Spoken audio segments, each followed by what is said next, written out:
Es congresista Pari, muy buenas noches, gracias por estar aquí. ¿Por qué? ¿Por qué no le dieron esa importancia en su momento y ahora todo el mundo acude a Juan Pari justamente para conocer lo que logró en su informe sobre el caso Lavallato y la corrupción de las empresas brasileñas en 3 gobiernos? Bueno, los intereses eran totalmente claros. 4 integrantes de 7 tenían intereses muy definidos para poder ver cómo es que defendía las gestiones de sus gobiernos. ¿Mauricio Mulder? Por el APRA, el señor Josué Gutiérrez y Yatas por Urbanismo, y el señor Julca por Toledo. 4 votos en relación a 7. ¿No le da no es un poco irónico, gracioso o para llorar en todo caso que Mulder repita el plato en esta comisión? Bueno, ya es responsabilidad de este Congreso y responsabilidad del Partido Aprista, porque al final de cuentas, si el Partido Aprista quiere todavía persistir en la historia, ellos deberían simplemente decir, investiguen todo, dejémonos de ser escuderos y veamos cuál es la realidad. Pero si no lo hacen, ya es responsabilidad de ellos. Ok, a ver, usted tuvo acceso, este libro, quiero mostrarlo por favor, ¿no? 30 años que van en las obras de Odebrecht, 30 años en el Perú, en el 2009. Y curiosamente arranca efectivamente con la primera obra en el año, aquí tengo justamente, es un pequeño, arranca con todos los años desde 1979. Así es. Incluso adelante, creo, había una justamente por aquí que mostraba. Ahorita la voy a encontrar. Pero habla incluso desde adelante, habla de Charcani 5, la de la que habló Pedro Pablo Kuczynski en esas penosas declaraciones para una entrevista del diario Gestión. Pero, ¿usted tuvo acceso a este libro, por ejemplo, para ver el tema de las obras? Porque aquí también aparecen los montos que se gastaron en alguna de las obras hasta el 2009. Bueno, no tuvimos acceso a ese libro, pero el señor Barata sí declaró todo desde cuándo llegaron y cuáles fueron las principales obras que estuvieron trabajando aquí en el país. Ok, ¿y cuál fue la información? Porque aquí yo revisaba proyectos ejecutados por Odebrecht en su informe, de los montos que habían quedado, porque veo que estos montos se quedaban chicos, informe presentado por el juez Juan Pari, respecto de lo que aparece aquí, en el libro de Odebrecht. Bueno, desconozco los montos que están ahí. El tema que nosotros hemos visto, cuál es la información oficial que existe. Ok, la información oficial, por eso se lo preguntaba, porque quizá usted ha ido a Contraloría, o a los ministerios y ahí conseguido usted la información. Así es. Bueno, el tema de la historia de las obras es un tema escalofriante, y ver cómo se inician, cómo se hace el constructo legal inclusive para que funcione, cómo es de que hay variaciones usando un conjunto de adendas, y cada obra tiene su propia historia y sus propios casos y sus propios actores. En todo caso, es un tema, yo creo, importante de analizarlo con suma seriedad. Es importante que el Ministerio Público tiene nuestro informe desde julio del año pasado. Nos extraña de que recién haga su investigación preparatoria a partir de noviembre de 2016, existiendo muchos eventos y muchas situaciones, no solamente nuestro informe, sino situaciones anteriores que ellos ya tenían y podían haber comenzado desde mucho más antes. ¿Qué significa esa frase, señor Pari, que es muy sospechoso, que es muy raro? ¿Por qué cree que haya habido esa demora? Y hay una lentitud muy extraña, ¿no? Yo lo digo con suma franqueza. No quiero pensar mal del Ministerio Público, pero sin embargo los hechos nos indican. El Lavallato, el Castillo de Arena. Sí, el caso de Camargo Correa. Ya, está ahí en el 2008. ¿Y cuándo se instala la investigación en el Perú? 2015. Mira, ¿cuántos años ha pasado? El tema del Lavallato. ¿Desde cuándo se inicia todo el proceso y los primeros escándalos que aparecen en Brasil? Noviembre de 2016 recién se inicia la sesión preparatoria y ahora tenemos un viaje del fiscal al Brasil a decirnos que vamos a hacer un convenio de cooperación, existiendo un convenio del año 1999. Y justamente, ¿cómo así? ¿Cómo usted halló? Porque usted viajó al Brasil, usted encontró en qué consistía ese convenio. Y bueno, nosotros hemos conversado con el fiscal Aras, que es el responsable de las relaciones de cooperación internacional del Ministerio Público brasileño. El señor Aras, conversamos y pedimos información. Nos dijeron, lo pedimos primero verbalmente y después por escrito, y nos respondió también por escrito. Y entonces él hizo referencia a que la viabilidad de esta cooperación, considerándose de que hay un convenio de 1900, del año... O sea, 90. digamos, el marco ya estaba dado para que fluya la información entre Brasil y Perú. Desde el 99 es un convenio entre Perú y Brasil que tiene que ver con todo lo que significa cooperación en materia penal. Ok. Y el otro elemento legal a la cual hace referencia la comunicación, que nosotros lo tenemos, tenemos la copia de la información y la respuesta que nos da el fiscal Aras, es el Convenio Internacional de Naciones Unidas de Lucha contra la Corrupción. Son dos elementos. ¿En qué año viaja usted? ¿En qué mes viaja usted a Brasil? Viajo al año pasado, casi a principios 2016. 2016. Inicio del 2016. Así es. Ok, y cuando usted viajó, usted le pregunta a las autoridades brasileras, ¿han venido miembros del Ministerio Público? ¿Ha venido alguien del Perú? ¿Alguien había ido a averiguar algo o todavía absolutamente nada? No hicimos la pregunta en esos términos, pero sin embargo sí sabemos de que en febrero de 2016 el fiscal Castro ya había tomado declaraciones de los doleiros. O sea, ya estaba funcionando la cooperación.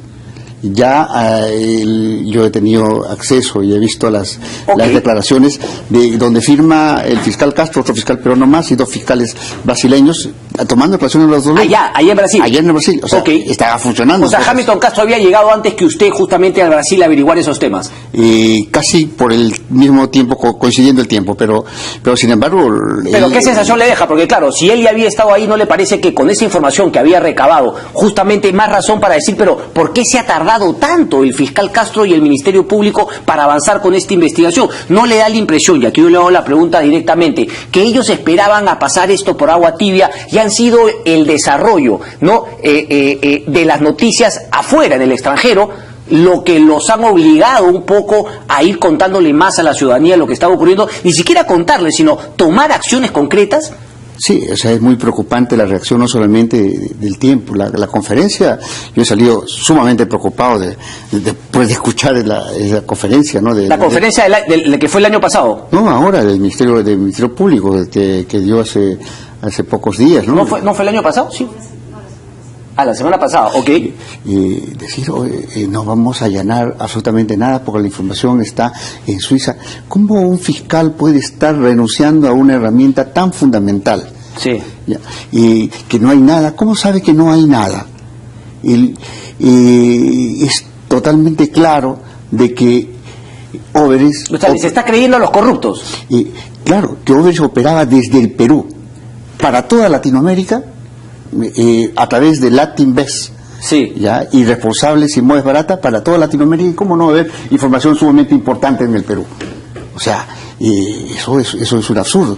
Y más aún, yo he estado revisando y leyendo nuevamente la declaración de Barata y me encuentro con una sorpresa. La SUNAT funcionaba dentro del edificio de Odebrecht. Y lo dice Barata. ¿Qué hacía SUNAT ahí? ¿Qué hacía SUNAT? ¿Por qué no dio, en todo caso, si estaba tan con los sensores adentro, por qué no dio las alertas en su momento debido? ¿Y cuáles fueron las preguntas que, por ejemplo, le hacían a Simón Barata, Mauricio Mulder o, por ejemplo, los congresistas del Partido Nacionalista? ¿Eran preguntas, digamos, acuciosas como suele hacerlas el congresista Mauricio Mulder respecto de otros temas? Bueno, muy complacientes. En ese tiempo todavía Óveres no había asumido una situación de delación premiada, trataba de presentarse como una empresa sumamente responsable dentro de la comisión. Sí, claro, pero ya todas las empresas, o sea, todo el mundo apuntaba justamente, sino que Óveres se negaba a justamente a confesar el tema. Así es. Entonces las preguntas decían, oye, ¿ustedes pagaron alguna coima? Y ellos decían, no lo hemos hecho. Sí, preguntas de ese tipo, ¿no? Sí. Como si va a responder en esa circunstancia una pregunta de esta situación. Pero sin embargo... O sea, preguntas retóricas, claro, que obviamente iba a responder que no habían pagado nada. No, pero en su declaración habían cosas totalmente claras.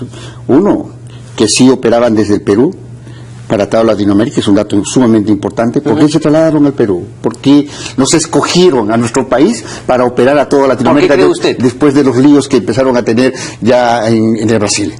Por eso cree usted, porque en Brasil ya estaban complicados y tenían que buscar otro país donde puedan operar con tranquilidad justamente todos estos temas que ellos hacían. Y eso no sucede solamente con Odebrecht, sucede con Camargo Correa, que también traslada sus operaciones al Perú. Hay cuestiones que hay que revisar, cuáles son las condiciones legales que te permiten de que estas empresas corruptas, estas empresas delictivas estén operando desde nuestra patria. ¿Qué significa? Desde Brasil hay la percepción de que en el país se permite o es una especie de paraíso para el lavado de activos. Este país, el Perú. Así es, y eso es triste, o sea... Pero es cierto, señor Pari, ¿es cierto o no es cierto? Porque yo le hago la pregunta, escuchaba justamente una de mis vacaciones al congresista Víctor Andrés García Belaúnde decir que no puede ser que los brasileños han venido a prostituir al Perú. ¿Usted cree que eso es cierto? No, encontraron las condiciones. Ahí está. Encontraron las condiciones. Encontraron las condiciones perfectas, justamente porque encontraron además socios peruanos dispuestos a jugar el juego de la prostitución. Y una clase política no madura, y hay que decirlo así. Para que exista un partido político se asume los criterios claros del programa, de la concepción del país, no. ¿Qué significa para que exista un partido? La simple adherencia. Eso sirve para la legalidad de un partido. No es el asunto del convencimiento del militante, del ciudadano que asume una posición. No, es la adherencia. Todo eso debilita la organicidad del partido y por tanto no hay una respuesta y no hay vigilancia de la propia organicidad, no hay vigilancia del propio militante dentro de su estructura. Y eso ha pasado en todos los partidos. Se invitó a otras empresas, así como se le invita al señor Simón Barata, que era la cabeza de Odebrecht, ¿se le invitó a las otras empresas, cabezas de por ahí OAS, cabezas de Camargo Correa o no? Hemos invitado, no vinieron. No vinieron, no vino OAS, vino LAMSAC, que tratándose de negar que no tienen que ver absolutamente nada, pero sin embargo... Que OAS, o sea, vino LAMSAC y dijo que ellos no eran OAS. Así es. Así es. Y eso es cierto, porque ahí hay una cosa que tiene que explicar OAS, y lo tiene que explicar también la municipalidad. Con esta gestión actual, Castañeda Alonso. Así es, o sea, ¿quién gana la licitación? Gana OAS, pero sin embargo contrata con la USAP. Y además los contactos eran con Leo Piñera, que está preso justamente y que además es la cabeza visible de la empresa OAS. Así es. Se convocó en su momento, usted en ese momento no creyó que era necesario convocar a las empresas que también se habían consorciado con empresas brasileras acá. Estaba en la propuesta, tuvimos 6 meses de trabajo. Ok. 6 meses era sumamente corto y era un escenario político complicado porque se cruzaba el calendario de la investigación con el calendario electoral. Entonces había muchos problemas para sentarse. Claro, me acuerdo que Pedro Pablo Kuczynski fue siendo candidato, creo que Alejandro Toledo no sé si llega a ir, Alan García, etcétera, ¿verdad? Todos fueron después de las elecciones y cuánto nos quedaba para terminar la comisión.